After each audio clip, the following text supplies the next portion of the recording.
দিবেন কত দিবেন না দেব না।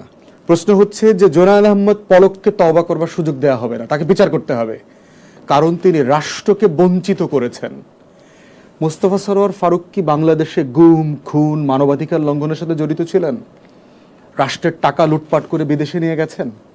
উনি কি রাষ্ট্রকে বঞ্চিত করেছেন কিনা? আচ্ছা, রাষ্ট্রকে বঞ্চিত করেন নাই। তাহলে উনি কোথায় বঞ্চিত করেছেন? উনি মানুষের মানে জনমনের যে সেন্টিমেন্ট, উনি সেন্টিমেন্টকে আহত করেছেন। এটা হচ্ছে ওনার ভৎসনা করবার জায়গা হইতে পারে, কিন্তু এটা দিয়ে ওনাকে বিচার করা যাবে না। এটা কোনো ফৌজদারি অপরাধ না। আমি শেখ মুজিবকে নিয়ে যদি একটা মুভি বানাই, এটা ইটসেলফ কোনো ফৌজদারি অপরাধ হইতে পারে না। এটা একটা প্রাইভেট চয়েসের ব্যাপার। একই রকমভাবে জিয়াউর রহমানের উপর একজন ছবি বানাইতে পারে, সেই ছবি আপনার ভালো নাও লাগতে পারে। একইভাবে খালেদা জিয়ার জীবনের উপরে মুভি হইতে পারে, ওইটা আপনার ভালো নাও লাগতে পারে, কিন্তু ওইটার উপর তো আপনি ফৌজদারি অপরাধ করতে পারেন না, ওইটার জন্য তো আপনাকে জেলে যাওয়া লাগতে পারে। বন্দনা করার বিষয়টা, বন্দনা করার বিষয়টা এখন তো বাড়াবাড়ি। ওটার জন্য আপনি ভৎসনা করতে পারবেন, তাকে তিরস্কার করতে পারবেন, কিন্তু এটা তার একটা ব্যক্তিগত জায়গা। এখন এই লেভেলে বিচার নিয়ে আসলে তো বাংলাদেশে মোটামুটি 10-12 কোটি মানুষের বিচার করতে হবে। আওয়ামী লীগের দালালি করে নাই, আওয়ামী লীগের বেনিফিশিয়ারি ছিল না, এমপি মন্ত্রীদের সাথে ছবি তুলে নাই, এই ছবির উপরে ভিত্তি করে যদি আপনি বিচার করা শুরু করেন, তাহলে দেশ তো সিভিল ওয়ারের দিকে চলে যাবে।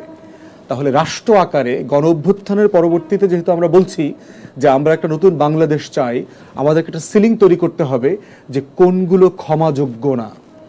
যেমন ধরেন ফেরাউনের কথা আপনি এর আগে বলেছেন, ফেরাউনকে কিন্তু আল্লাহ তাআলা তওবা করার বারবার সুযোগ দিয়েছিল, কিন্তু পানিতে ডুবে যাওয়ার আগ পর্যন্ত সে তওবা করে নাই। তো তওবা করবার সময়টা কখন, এটা কিন্তু মাথায় রাখতে হবে। মোস্তফা সরোয়ার ফারুক কি আগেই তওবা করেছে, হাসিনার পতনের আগেই তওবা করেছে, তিনি আগেই রিগ্রেট করেছেন তার এই কাজগুলো নিয়ে। তারপরও যেখানে যেখানে ভৎসনা করবার সুযোগ আছে মানুষ ভৎসনা করছে। ঠিক আছে, আমরা এই বিষয়টা বলেছি, বুঝেছি, কিন্তু বশির উদ্দিনের বিষয়টা যদি বশির উদ্দিনের সাথে ব্যাপারটা একদমই অন্যায্য মনে করি আর কি। কারণ হচ্ছে আপনি যদি মামলার কথা বলেন, উনি রাজনৈতিক ব্যক্তি না, উনি একান্তই একজন ব্যবসায়ী মানুষ, কখনো রাজনীতি করেন নাই। আর ওনার ভাই আওয়ামী লীগের গুন্ডা ছিল কিনা, আওয়ামী লীগের দালাল ছিল কিনা, এর উপরে ভিত্তি করে তার বিচার হইতে পারে না। এটা তো ইনসাফের মধ্যে পড়ে না। তাহলে ওই মামলাটা হচ্ছে ভিত্তিহীন, আপনি তাই বলছেন? মামলাটা ভিত্তিহীন তা বলছি না, কিন্তু ওনাকে ওখানে আসামি করাটা ভিত্তিহীন। আচ্ছা আচ্ছা, বাংলাদেশে প্রচুর এরকম মামলা হচ্ছে বড় বড় ব্যবসায়ীদের কাছ থেকে চাঁদাবাজি করবার জন্য। এর সাথে রাজনৈতিক দলের নেতাকর্মীরা জড়িত আছেন, পুলিশেরও কিছু লোকজন জড়িত আছেন, এবং আমরা ডেইলি বেসিসে এই মামলাগুলো দেখছি। হাসিনা 1 নম্বর আসামি, ওবায়দুল কাদের 1 নম্বর আসামি, 72 নম্বরে হচ্ছে সমৃদ্ধর নাম লেখা আছে, 73 নম্বরে আমার নাম লেখা আছে। থাকি বাসতলায়, নুরের চালায়, আর খুনটা হয়েছে যাত্রাবাড়িতে, ওই সকালবেলা আমি ওখানে গিয়ে খুন করছি।